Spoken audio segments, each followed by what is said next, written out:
দেশে এই মুহূর্তে 11টি জেলা বন্যা কবলিত এবং বন্যায় ক্ষতিগ্রস্ত মানুষের সংখ্যা ৪৫ লাখ। হঠাৎ করেই বন্যা চলে এসেছে নাকি এটা আগেভাগেই জানা ছিল? কেউ কেউ বলছে যে ভারত ইচ্ছা করে এই বন্যা দিয়েছে এবং বাংলাদেশের মিডিয়া তাই সন্দেহ করছে। ভারত আবার এটা অস্বীকার করছে। বন্যা কেন হচ্ছে, বন্যা কেন দিয়েছে জানি না, তবে আপনারা সবাই বন্যার্তদের পাশে থাকার চেষ্টা করেন। আপনাদের যা কিছু আছে, যার যা কিছু আছে তাই নিয়ে বন্যার্তদের পাশে থাকুন। গত ৪১ বছরে এই বন্যা আর দেখা যায়নি। মানুষের ঘরের চালের উপর দিয়ে পানি যাচ্ছে। আর নোয়াখালী না, ফেনীর অবস্থা নাকি অনেক খারাপ। আপনারা ভালো জানবেন। ছোট ছোট শিশুরা পানিতে ভাসছে, তাদের বাবা মারা তাদেরকে গামলার মধ্যে করে নিয়ে যাচ্ছে।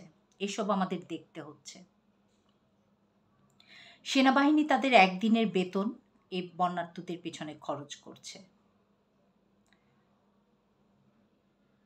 তো আমরা সবাই চেষ্টা করি এই বন্যার্তদের পাশে থাকার জন্য। ৮,৮৭,৬০০ পরিবার পানিবন্দী। সরকারি হিসাব মতে ১৩ জন মারা গিয়েছে, কিন্তু স্থানীয় মানুষজন বলছে মৃতের সংখ্যা আরও বেশি।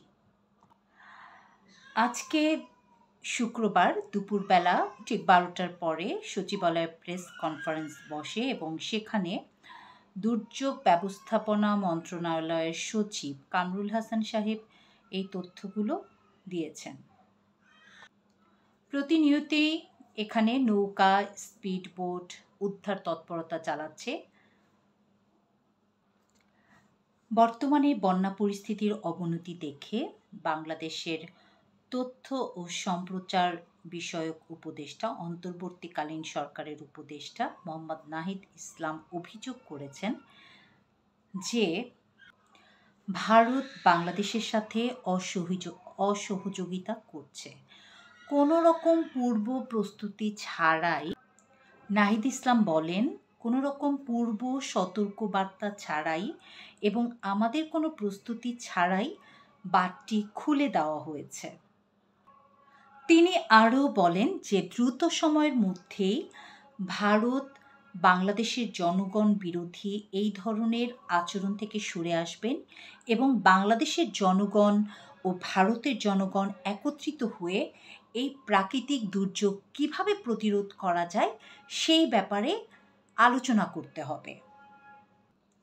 বন্যা কবলিত এলাকায় সেনাবাহিনী, নৌবাহিনী, কোস্টগার্ড, বিজিপি, ফায়ার সার্ভিস এবং বৈষম্য বিরোধী ছাত্র আন্দোলনের ছাত্ররা সবাই একত্রে কাজ করে যাচ্ছে নিরলসভাবে। তারা সর্বাত্মক চেষ্টা করছেন বন্যার্তদের পাশে দাঁড়িয়ে বন্যার্তদের সহযোগিতা করার জন্য। তো এই হলো আমাদের দেশের বর্তমানের বন্যা পরিস্থিতি। আল্লাহ আমাদের সবাইকে নিরাপদে রাখুন এবং এই বন্যা কবলিত মানুষদের পাশে থেকে তাদেরকে সহযোগিতা করে তাদের এই দুঃসময়ে তাদের পাশে থেকে যা যা করণীয় সব কিছু করার তৌফিক দান করেন।